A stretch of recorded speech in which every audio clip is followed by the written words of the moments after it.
Watch, yeah, don't show. Yep. Here's the markers. The mics are on.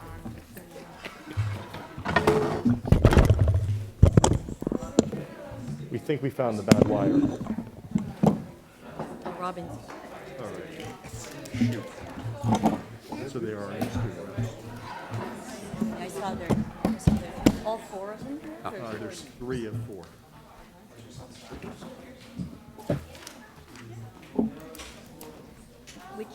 Which one has both? Here is here. Let's see. She said she was calling. Quinn is here.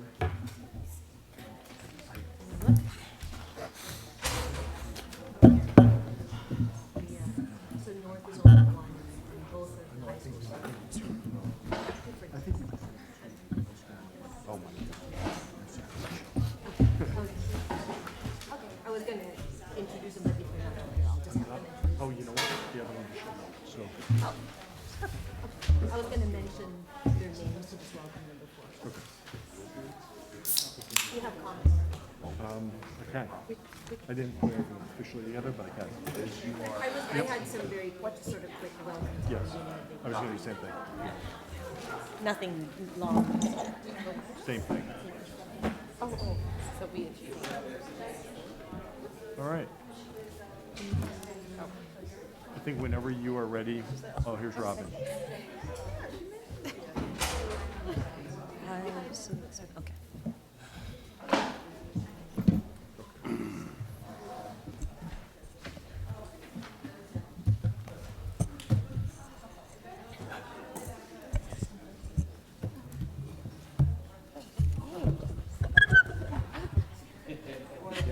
Agreement. I hit the button. I need to talk to you. Somebody text me in the room. All right. Good evening, everyone. Sorry, we're running a little behind because we just came out of closed session. So since we called our meeting to order in our closed executive session, we can begin our meeting. And I did want to just say very quickly, this is the first board meeting for the 2022-2023 school year. So I just want to welcome everyone back to school. I hope everyone had a great summer. And to our new families and parents out there who are new to the district, welcome. I just want to quickly also thank, our educators and staff for getting us ready and prepared for all the work that you all did to get us prepared for the school year. And a thank you to our parents and students for your patience and support for this coming school year. I know usually the first couple of weeks are always, everyone's getting adjusted and ready, so I appreciate all the patience that you've shown and also the support that you've always given our district, so thank you very much. And I'll turn it over to Dr. Adderhold. Thank you very much. Good evening, everyone. Again, like Ms. Juliana, I'd like to welcome everyone to the start of the 22-23 school year with our first official meeting of the new year. I want to thank our staff, our educators, our teachers, and our support staff for helping us get off to a wonderful start.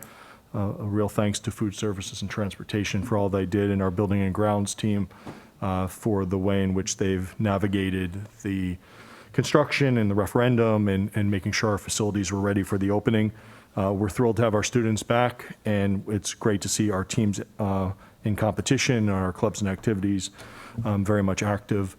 Also want to thank our PTA and PTSA leadership as we had our opportunity to meet with them today and all the work that they're doing in support of our schools, and just very pleased for the way the school year opened and wish everyone a wonderful new year. Thank you. Thank you, Dr. Adderhold. All right, we're now going to turn to a curriculum presentation, and we have as our guest today our Supervisor of Health, PE, and Driver's Ed, Mr. Jeff Riley, who will give us the presentation. Mr. Riley? Thank you. Yeah, my name is Jeff Riley. I am the Supervisor of Health and Physical Education here at the West Windsor-Plainsboro School District. We are going to talk tonight about the new health curriculum that is being stated by the state of New Jersey, some of the new content standards that we will cover for our school district. We will also talk about, to begin with, to speak about the structure of our health program and when we are delivering the curriculum, the content, and we want to inform everybody of what we are doing this school year And so anyhow, I want to talk about the structure of it. At the K-2 health, or K-2 level for health classes, traditionally it was taught by a classroom teacher, and because of new guidelines and some, the importance of, they've kind of front-loaded the New Jersey, content standards in K-2, so we thought it was important that we change things up and we have somebody that's what we call a push-in health teacher, and this person will go around to all the different K-2 classes in the district between the 4 buildings. And so at the first grade level, they will teach from September through November, and they will receive 6 health lessons. At the second grade level, from December through February, they will receive 9 health lessons. And at the kindergarten level, March through May, will receive 6 health lessons. And with the remainder of the year, if we have time left, they'll be going around doing some extra health lessons on content specific. So parents will be notified of upcoming family life lessons with resources that are going to be used. And all standards that are covered, like I said, at the grade level on the curriculum documents on the district website, and it'll be taught by somebody that is certified as a health educator. At the 3 to 5 level, we do not have a formal health education classes. So grades 3rd and 4th, it's not a formal health lessons, but they will receive nutrition and safety lessons in the physical education classes. But at the 5th grade level, they will receive health classes, 30 lessons overall, and it's taught by a health educator. And all standards that are covered per grade level are listed on the curriculum documents on the district website. And we will provide the resources ahead of time and the information to all parents at the 5th grade level. So again, 3rd and 4th grade, they don't receive formal health classes, just 5th grade. At middle school level, grades 6 to 8, grades 6, 7th, and 8th have health class on a rotating 30-day cycle with a certified health education teacher.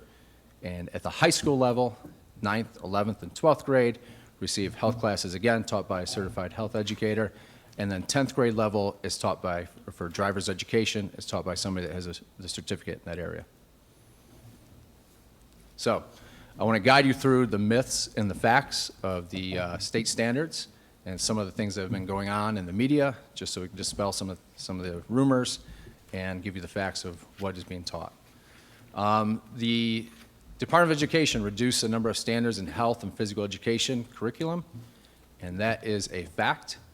Originally, there were 6 standards. Now there's 3 standards that have been reduced, and they reorganized things, and so it was reduced to 3 standards overall.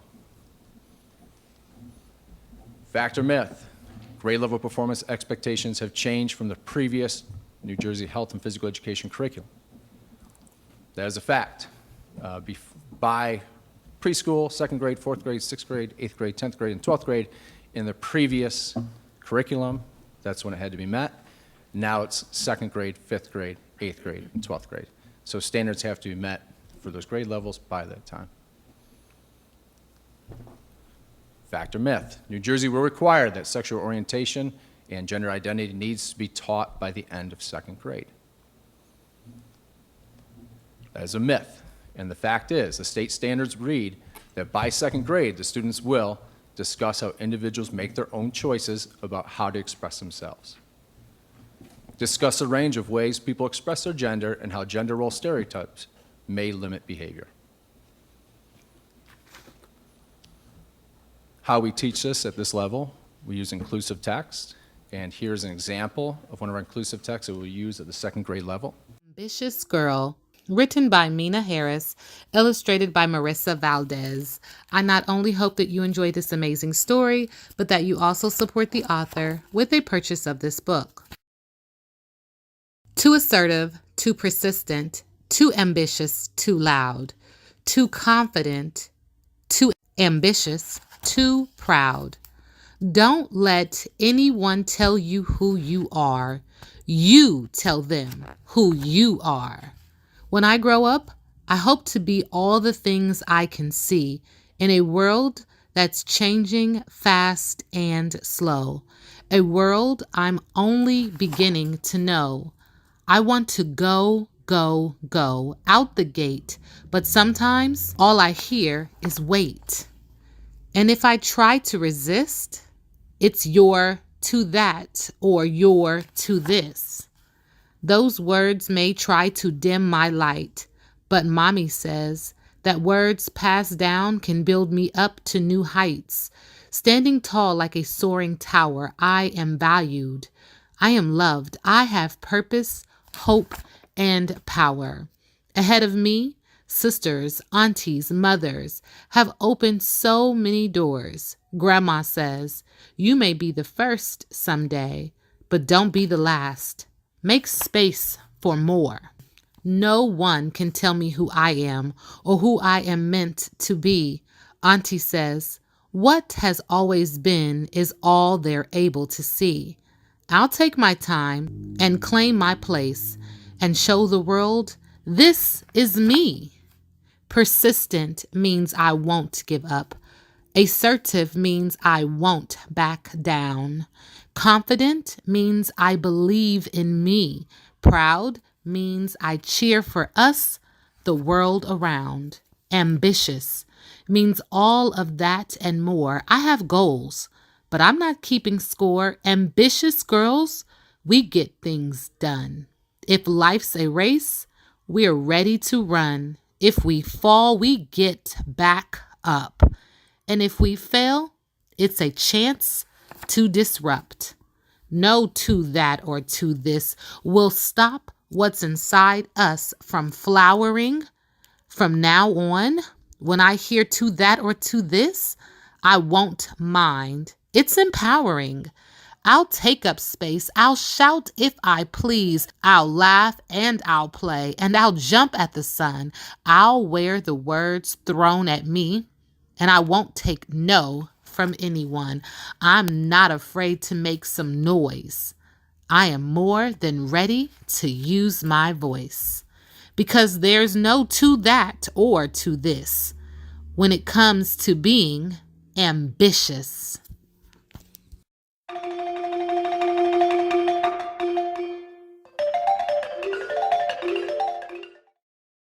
Sorry about that. So yes, that's an example of the inclusive text that we use to teach at the second grade level when we're teaching about gender stereotypes. It's not specifically gender identity that we're teaching about. And the rationale for this, and this is by the second grade level, the rationale is that students typically begin to develop an understanding of themselves and who they are and the people around them in early elementary school. And it becomes ingrained in some of these stereotypes that, things, for example, like, girls cannot be good at math and science, or boys cannot partake in the arts, and that's not true. And at a young age, as the children begin to develop gender stereotypes, and it can be real and can have negative consequences for children's academic growth, self-worth, and mental health as they get older. These standards are designed to ensure that children understand that everyone has the ability to live their life in the way that suits them, no matter their gender. They should also help children to understand that every person deserves respect no matter their identity or expression. Children also initiate and develop relationships and navigate increasingly complex peer relationships in school settings.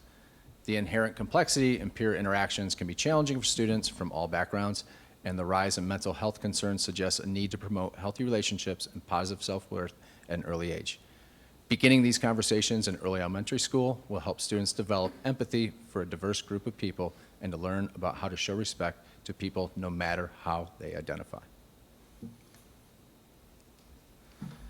Fact or myth, students will be taught about sex at the lower elementary level, grades K to 2. And that's a myth. The fact is, the state standards read that by second grade, we will define reproduction.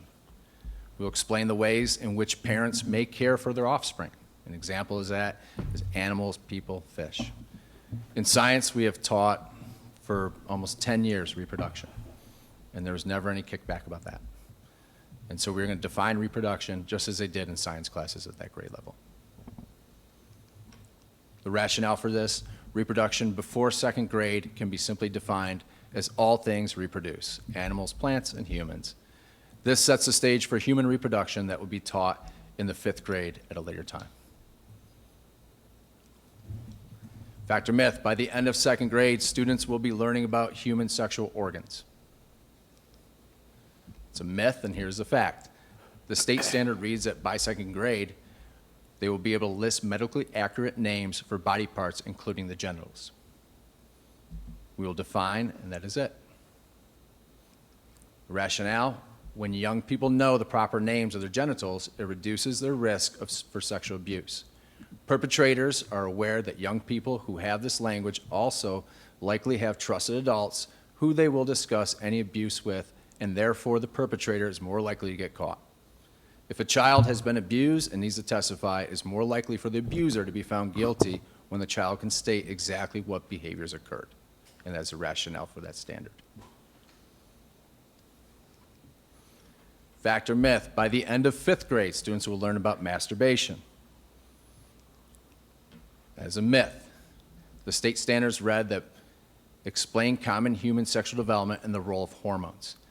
If it's in parentheses in the standards, it's an example, and it's not what is exactly being taught. It is the discretion of the school district of how we are going to teach the standard.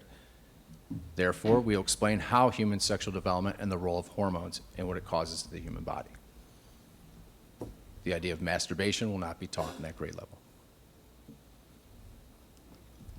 Rationale: best practice is to introduce students to information about puberty prior to its onset so that children know what to expect. Waiting until after they have begun processing the feelings and emotions associated with puberty may leave children without the tools to appropriately process these changes. This can be a challenging time where students' rapid physical and emotional development could put them at risk for bullying, social isolation, and increased need for mental health support. Instruction in upper elementary school focuses on the physical, emotional, and social changes that students may experience. The focus of instruction is to emphasize to students that developmental changes and feelings are normal. It is important to note that the examples in parentheses, as stated, of this performance expectations are not required concepts that must be taught in classes. These are merely examples. Fact or myth: students will learn about sexual intercourse during 5th grade health. And this is a myth. And the fact of the matter is, the state standard reads by 5th grade, explain the relationship between sexual intercourse and human reproduction. Explain the range of ways pregnancy can occur. Rationale for this, and especially for alternate means of conception, is all children should be educated about assisted reproduction because of the number of IVF kids in their classroom is increasing every year. Students need to learn that other people may have been born through other means and that children within those means do not carry a stigma. These stigmas could cause mental and emotional stress. Fact or myth: by 8th grade, students will be able to define vaginal, oral, and anal sex. It's a reality that in the middle school health curriculum, and it's a fact, that the following was added to the state standards: define vaginal, oral, and anal sex, identify factors that can affect the ability to give or perceive consent to sexual activity, identify factors that are important in deciding whether and when to engage in sexual behaviors. Rationale for this is ensuring that students understand that they have agency over their own bodies is foundational to keeping them safe and protecting themselves from pressure, dating violence, and assault. It is important to provide students language for and understanding of specific acts, empowering them to stay safe, evaluate risks, make informed decisions, and to communicate health issues or injuries if necessary. Further, youth who are unable to appropriately name sexual acts may not be able to accurately report instances of sexual harm or abuse as it occurs. So that is the fact and the myth of the health curriculum that's being implemented this upcoming school year. It is a fact that by law, parents do have the right to opt out of certain portions of the health curriculum, which is family life and sex education. We ask that you reach out before you opt out. So therefore, we provide information on some of the facts and myths, and therefore, we also will give you the documents that are listed online on our district website so you could read them over for your child's grade level to know what's exactly being taught. If you would like to opt out, we do have an opt-out form to fill out, and they'll be opted out of those specific lessons of sex education and family life. So, any questions? Thank you, Mr. Riley. Are there any questions from board members? Oh, yes. Ms. Chloe? The rationale is that also from the state? Yes. Yep. Yeah. Rationale is Just clarify. produced by the state. Yep. Thank you. Yes. I'm just curious, do we have a few or a lot of people that opt out? I mean, out of how many students? 9,200? 9,200? 15 right now. So, Thank you. Any other questions? Yes. So those students who do opt out, where are they during those lessons? yeah, good question. We will have an activity for them in a media center that they will partake in that's not that content, but of the content area. So for example, like a nutrition activity or something like that, that they can do separately from the class, and then they'll join the class once they're done with those lessons. Thank you. And the curriculum was also designed so that there's certain portions of it that's grouped together, so that, you know, if it's like, let's say at the second grade level, there's 9 lessons. I think 4 of them have to do with family life. So, Thank you. Yes, Graylin? Yes, are there any portions of the curriculum that parents cannot opt out of? just the, as it reads, the sex education and family life. Yeah. Thanks. Any other questions? All right. Thank you, Mr. Riley. Yeah, thank Appreciate you. it. Okay, so now we will turn to the student representative reports, and I know since this is the beginning of the school year, we have two new student reps from each school. So I do want to just mention your names, and then I'll have you come up. For High School North, we have Ria Parikh and Mihir Shankar, and from High School South, we've got Isabella Kolitsas and Quinn Ferry. So welcome to our new student reps for the school year. So if one of you would like to start, you can come to the podium.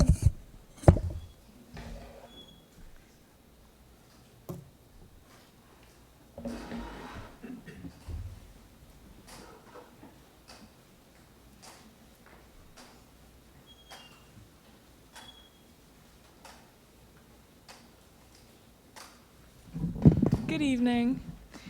My name's Isabella, And I'm Quinn. and we're the representatives from South.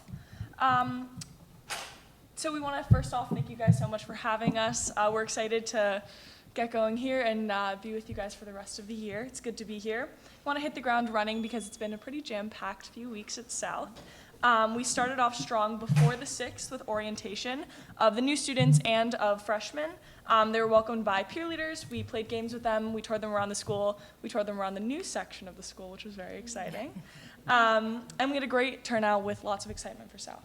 Yep, the peer leaders continued the excitement throughout the first week, and especially the first day, helping the underclassmen to their classes and whatever. In addition to the peer leaders, we also had the band and orchestra playing for the students when we first walked in, which is always awesome and helps out the South spirit.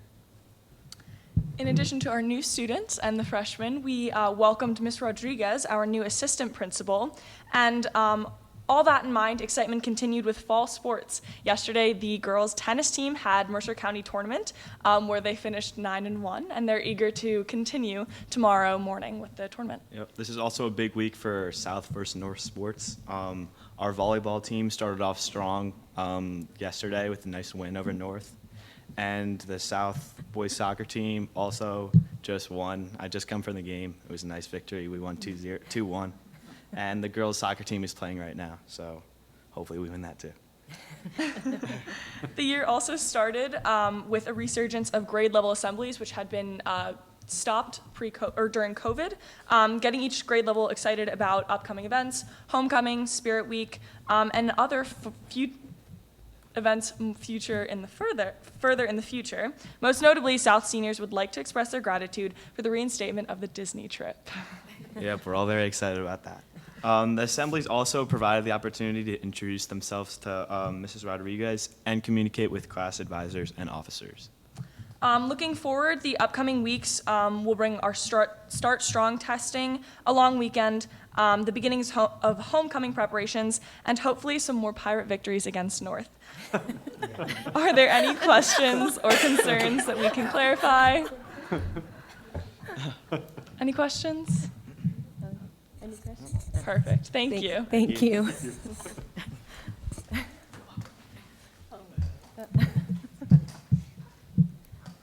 Hello, just to introduce ourselves, I'm Mihir. I'm Ria, and we're the North representatives. To start off the school year, we had our grade level assemblies for each of the grade levels. During this assembly, we went over the code of conduct, important information from the code of conduct, attendance policies, and future events to look out for. We delved into the new senior privilege, or the senior privileges of opting out into lunch and what exactly that entails and how you can get that revoked. Additionally, our media center is soon to be renovated and thus has been relocated to a small classroom right by our guidance office. During lunch, students have, we've delegated the athletic hallway for students to have a space to study during lunch and after school as well. And then lastly, our dance studio has also been renovated recently, has been complete. It's really nice to a renovation. I think you guys should all get the chance to go down there, look at it yourselves. One more thing, the class t-shirts, each class has starting to get their t-shirts out. Each class creates and designs their own t-shirts to be sold, and that's being sold during this week. This helps identify them as a class at pep rallies, events, and homecoming as well. Similar to the South seniors, our seniors are very excited for the reinstatement of Disney. Everyone's very excited, especially because the classes in the past 3 years have not gotten it, so we're super excited for this opportunity. As well as other events that we're looking forward to. Homecoming is coming up in a few weeks. We have our pep rally on October 14th, and later that day is the game against Princeton High School. And then our dance follows on that Saturday. The week before homecoming, we're looking forward to Spirit Days and the big homecoming wall that goes up in the main hallway. Our student council has put in a lot of effort for that, so it's going to turn out really great, hopefully. Another thing that everyone's been super excited for is the fall sports. Obviously, North has lost a few games, but that's okay because the school spirit is still very much there. Our volleyball, the girls' volleyball team, played a really strong game, and the crowd was super excited for that. As well as the football games, a lot of North and South students have attended, and people are very excited to be in the stands cheering their teammates or cheering their peers on. And yeah. Lastly, a week ago we had our club fair. During this club fair, students get to go out and get to visit like stands of clubs as clubs introduce their information. You get to be involved in new clubs. This is a great way for clubs to get new members and students to get more information about clubs they want to join this year. For the past 2 years, it has been virtual, so it's really nice to get back into person and back into an in-person club fair. That's it from us. Thank you so much for your time. Thank you. Thank you to all of you for your report. Really appreciate it. And while you're welcome to stay for the rest of the meeting, we understand if you have to get home and do work. So thank you for coming out. Soccer game.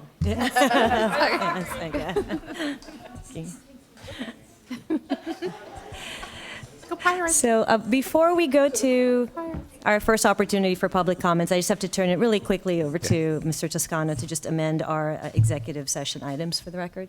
Sure. Very quickly. In addition to the items that were on the agenda that was pre-printed prior to the meeting tonight, the board also discussed, for exception number 4, matters concerning negotiations, and specifically WWPSA and WWPEA negotiations. Thank you, Mr. Toscano. All right, now that takes us to the first opportunity for public comments. The board invites thoughts and reactions on agenda items and items of concern from members of our community who are present. Each participant is asked to give his or her name and address prior to making a statement, which will be limited to 3 minutes in accordance with Board Policy 0167. All statements shall be directed to the presiding officer. This public comment period shall be limited to 60 minutes. Are there any public comments? Okay. All right, hearing none, I will close the public comments portion. So we'll now turn over to the committee reports, and we'll start with Administration and Facilities. Dana? Hello, good evening, everyone. The Administration and Facilities Committee met on September 13th. As we always do, we reviewed updates to policies and regulations. We reviewed the following policies and regulations and recommend them for first reading at tonight's board meeting. There is a policy for professional responsibilities, regulation for lesson plans and plan books, a policy for care of school property, and also a regulation for that, and a policy for school district issued student identification cards, and student journalism is another policy. The committee also reviewed several policies for second reading, and we recommend the approval of them at tonight's meeting. The first one is the students who just left, the high school student representatives to the Board of Education. There's a new policy designed by the state that we are going to be approving tonight.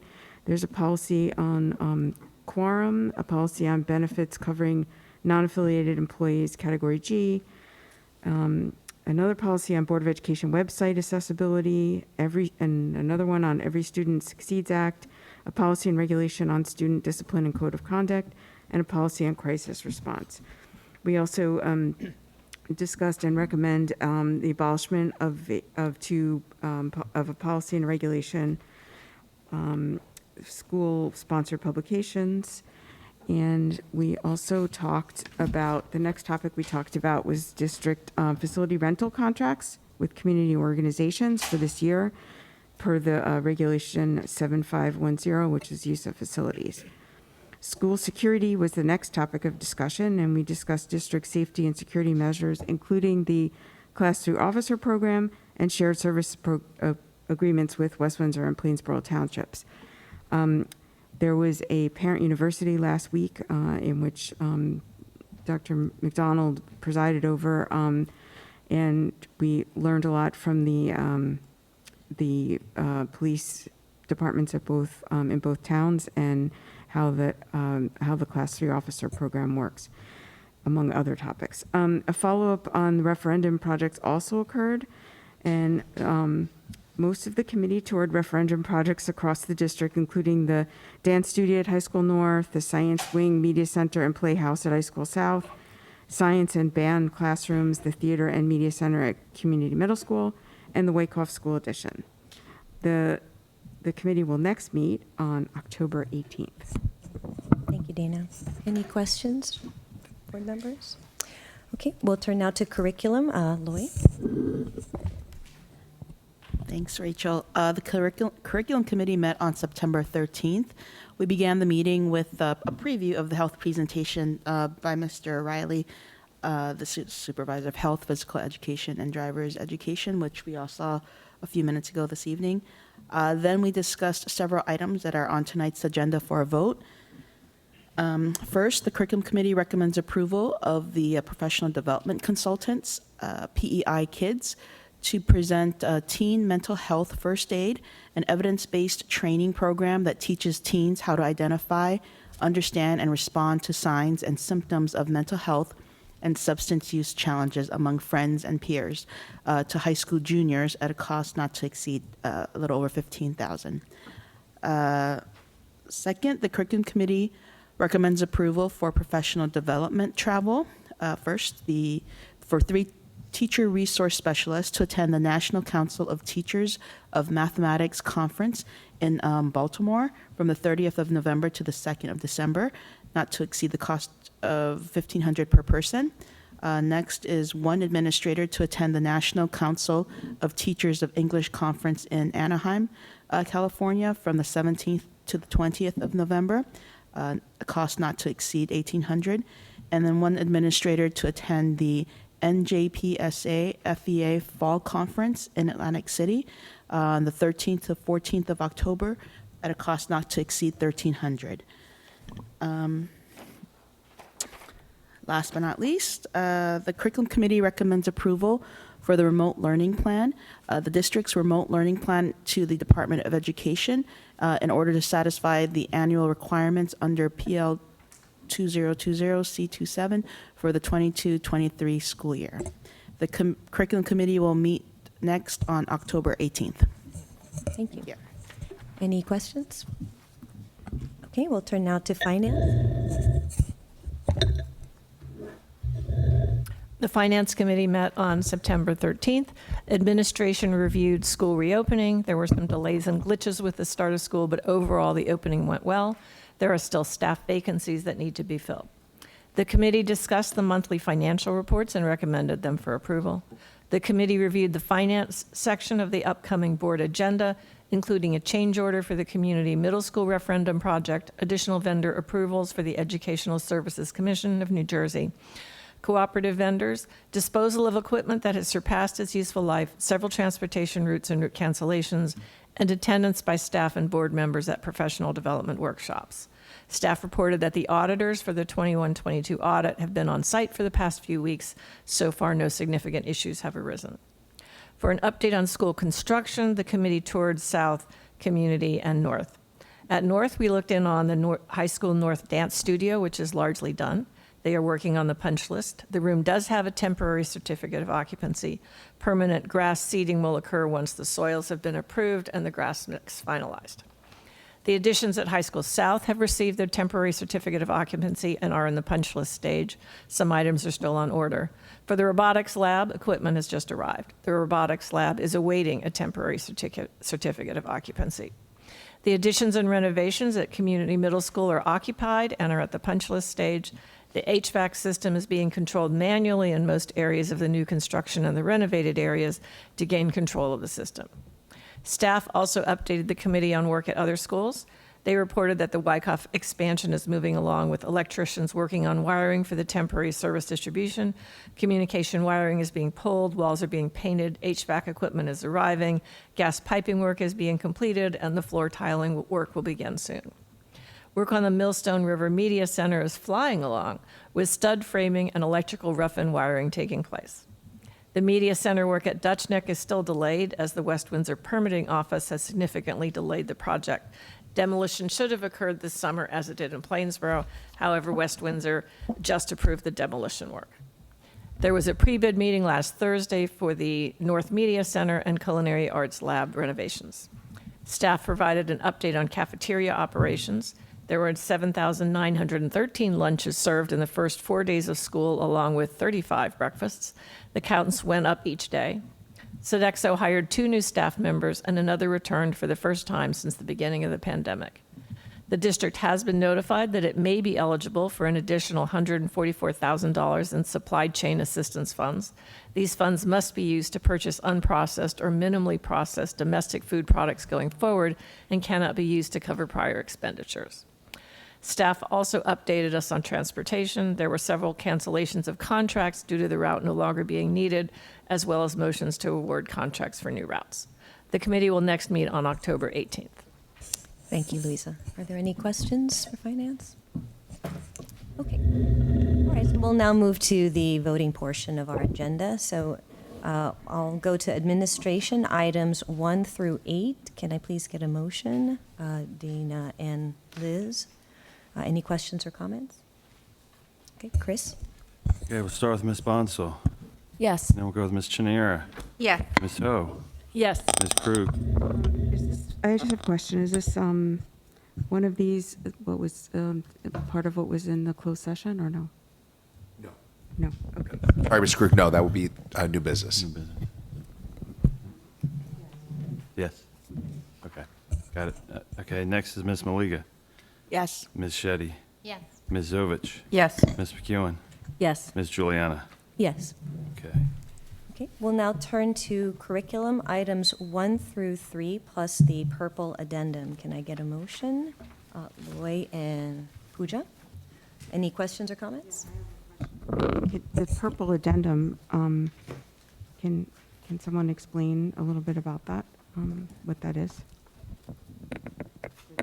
Dual enrollment, that's what we're looking at, right? Yes, so that's a dual enrollment contract with the College of New Jersey. One student, it's not for everyone. No, it's for 2 courses. Okay, I misread it, I thought it meant. Correct. So in the past several months, we've had the opportunity to speak with several universities, TCNJ being one of them, for courses in which our staff members meet the requirements set forward by the college, having a master's degree in subject area, being able to establish content knowledge in our curriculum meets the university standard. Our students have the opportunity to earn a dual credit for taking the course. So 2 of our courses have been approved, at High School North, our AP Psychology class, as well as our AP European History. So those are the two classes in the pilot right now that have been approved, and students, should they choose to opt for the credits, could earn up to 4 credits. There is a fee at the cost and expense of the parents. Once we enter this joint agreement, the parents will be notified and the students will be notified of the opportunity, and they could earn university credit. So the first step is really that contract, memorandum of agreement, and then we can advertise and share with students. So it's for any student who's taking those classes right now, the 2 that you just mentioned. Okay, thank you. Thank you. Any other questions? Okay, Chris? Okay, we'll start with Ms. Cheniera. Yes. Ms. Ho. Yes. Ms. Krug. Yes. Ms. Maliga. Yes. Ms. Shetty. Yes. Ms. Zovich. Yes. Ms. Bonsall. Yes. Ms. McEwen. Yes. Ms. Juliana. Yes. Okay, can I get a motion for finance items 1 through 18, plus the blue addendum? Louisa and Graylin. Any questions or comments? Okay, Chris? Okay, we'll start with Ms. Ho. Yes. Ms. Krug. Yes. Ms. Maliga. Yes. Ms. Shetty. Yes. Ms. Zovich. Yes. Ms. Bonsall. Yes. Ms. Cheniera. Yes. Ms. McEwen. Yes. Ms. Juliana. Yes. Okay, we'll now take finance item 19, and I'll take these in parts. So for finance item 19A, can I get a motion for that? Robin and Shweta. Any questions or comments? Okay, Chris? Okay, we'll start with Ms. Krug. Abstain? Okay, next is Ms. Jeez, I'm stuttering again. It is Ms. Maliga. Yes. Ms. Shetty. Yes. Ms. Zovich. Yes. Ms. Bonsall. Yes. Ms. Cheniera. Yes. Ms. Ho. Abstain. Okay, I gotta get that. And Ms. McEwen. Abstain. And Ms. Juliana. Yes. Okay, thanks. Can I get a motion for finance item 19B, Loy and Pooja? Any questions or comments? Okay, Chris? Okay, we'll start with Ms. Maliga. Yes. Ms. Shetty. Abstain. Ms. Zovich. Yes. And next is Ms. Bonsall. Yes. Ms. Cheniera. Abstain. Ms. Ho. Yes. Ms. Krug. Yes. Ms. McEwen. Yes. Ms. Juliana. Yes. Okay.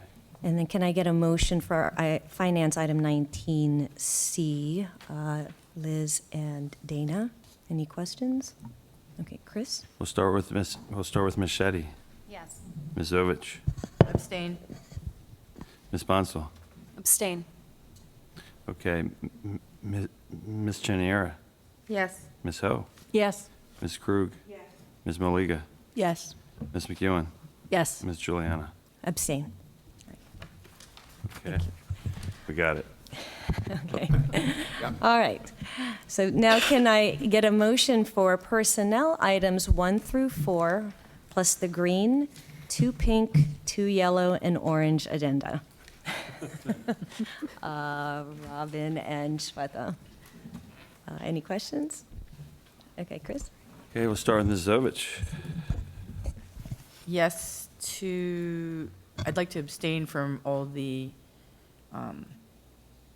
green, pink, all the addendum, Okay.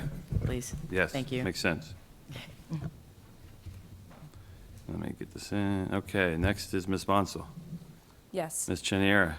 Yes. Ms. Ho. Yes. Ms. Krug. And Ms. Maliga. Yes. Ms. Shetty. Yes. Ms. McEwen. Yes. Ms. Juliana. Yes.